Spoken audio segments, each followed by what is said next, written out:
Hey, what up everyone, this is Paul from Slowspin Ti here for another YouTube video, and today we're going to take a look at my Titanium Gravel Plus Weis that I took delivery of I think about 8 months ago last summer in Paris for the Weis event we organized.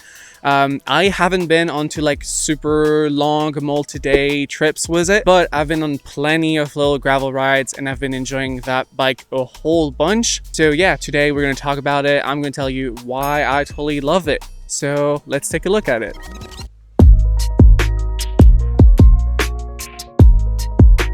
What up, guys?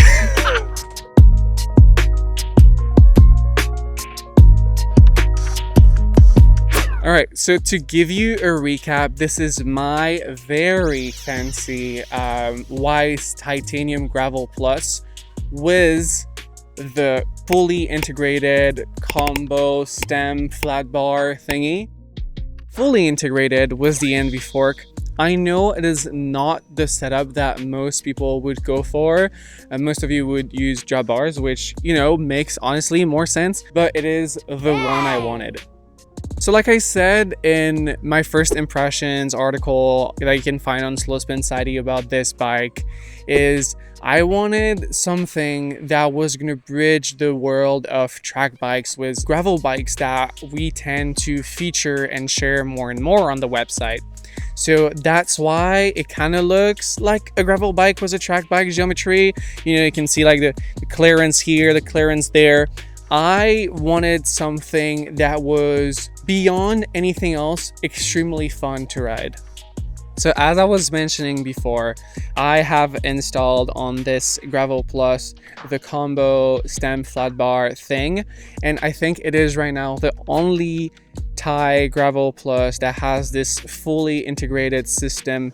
You can see cables going out of the levers directly into the handlebars, then into the stem, and finally into this custom NV adventure fork that has been like drilled to have full internal capabilities, and yeah, to the calipers. So talking about the brakes, I kind of upgraded last week. I had some hydraulic Magura 105 hybrid kind of weird thing, and so I went for these pole love levers with Simworks Nissan outer cables. These are the crisper in their smoke color, I believe. The crisper has like some of a bigger coil in it, and it gives you like just crisper, well, braking and shifting. So I went back to cables for brakes, and finally these are the Grotac equals in this limited edition Kashima coating, which I thought was like a perfect match for this bike. And I am so surprised that a fully internal setup like this, was honestly a good amount of bends, can have such a great touch and such a good feeling on the levers. It is cable actuated, so I don't need to put, you know, I don't need to jam that little thing in the caliper when I'm traveling with the bike. So, you know, you don't actuate it and then you need to do that whole thing when it's hydraulic. It's just easier, and you know, they brake very, very well. And at this moment you can cue the clip of me absolutely eating. Oh! And I even think you can cue it twice. Oh! So as I was mentioning, these calipers are a perfect match for these wheels. These are the Gucci Ti-Fi G45. So G45 for gravel 45 and Ti-Fi for titanium and fiber.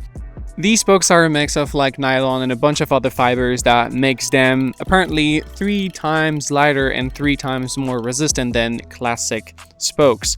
And these heads are in titanium. And these tires fit great because these rims have a massive 30 mil internal width. So with these spokes, you have like a bunch of lateral, you know, flex.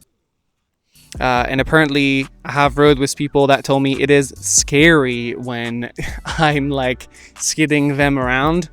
They just like, they see them, they form a whole bunch, but they've been holding great. They are very light, they are very comfy. You are definitely losing a bit of performance with all of that added flexibility. At the same time, I found them quite durable. I've been doing a whole bunch of jackknife with that wheel set and just like skidding around, and they're still here. You know, I've been riding them pretty hard for 8 months. I've been, you know, on dirt jumps and they work. All right, next let's talk about the whole drivetrain. These are the Bubbly by Simworks and MKS triple seal bearing.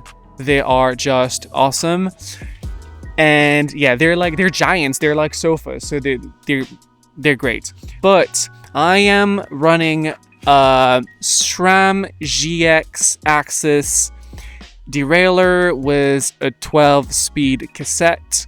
But what's interesting is this Garbaruk setup. So these are Garbaruk cranks with their aero chainring. The funny story about this whole 3 days before coming to Japan and desperately needing this bike to make the Japan trip for the whole Weis thing, I had a different chainring on there that wasn't aero, but that was still from Garbaruk. And I was, I believe, in Düsseldorf for a bike show. Someone asked to ride my bike, and of course I say yes. He rides 30 meters and proceeds to crash it and bend my chainring. This is at probably like 10:30 at night. So I'm like, okay, you're coming with me. We are going to the Garbaruk stand and we're going to try to find a solution. I'm running to the Garbaruk stand, and Thomas, who is in charge of the marketing for Garbaruk, absolutely came in clutch and gave me this chainring that was at the time purple, like a very, very bright purple. The only problem, he didn't have the tools to take it out of the crankset it was already in and to install it on mine. I take the chainring and the crankset that is attached to it, and I run to the Park Tool stand, and I'm looking desperately at the Park Tool guy, the blue guy, saying, hey, this is my problem, I need a solution. We spent an hour on it to remove it, install it. My derailleur hanger was also bent, so he like re-puts it straight. All my gears are shifting. This is amazing. So a huge thank you to the people at Park Tool.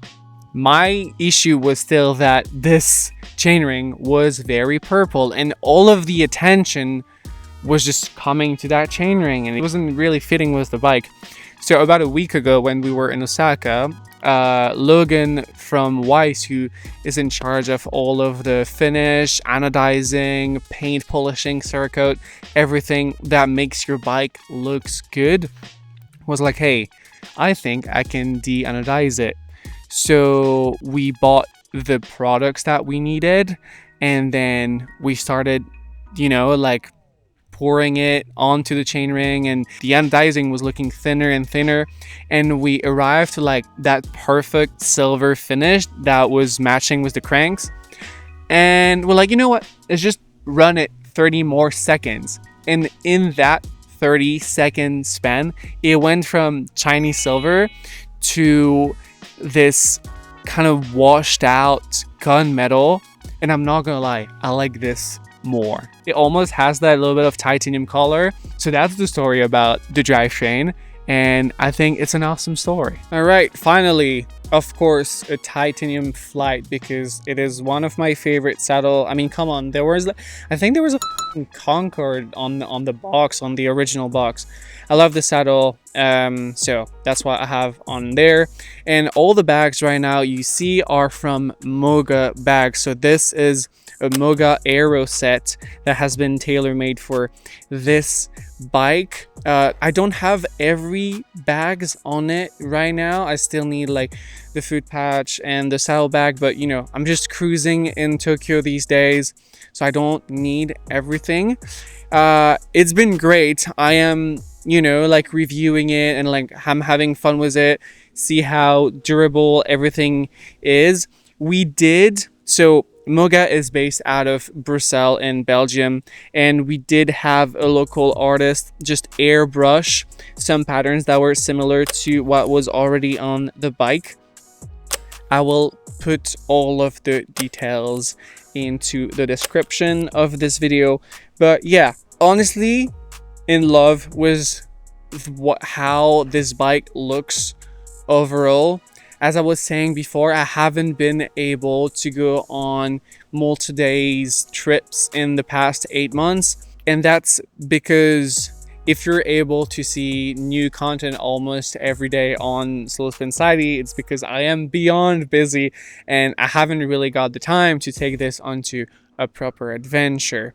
And it's actually, I think, the first time in my life when this January I told myself, hey, I would like to spend more time on my bike rather than in front of my computer, and this has been the rig that has been able to just get me out of wherever I am and have some fun outside. And for some of you that would like a similar setup that is easier on your budget, we just did a video last month covering, so it was a camera review, but we did a bike check with said camera, and we checked a steel Gravel Plus that wasn't fully integrated but still had like a flat bar setup, and that I can also totally recommend. This is really overkill for my usage. What's my final take on this? Well, this is a bike that feels great to me, and also the type of ride that I wanted to introduce to you guys.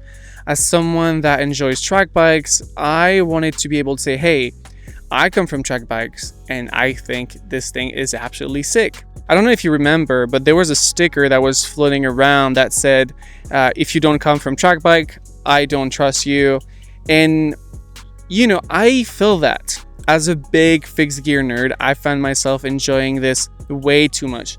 The geometry and the build, yes, but also people behind this brand and the headspace they operate in, because their mentality is basically, let's just make something rad. Having a totally overbuilt gravel bike that still somehow makes my fixed gear rat sense tingle is pretty awesome if you ask me.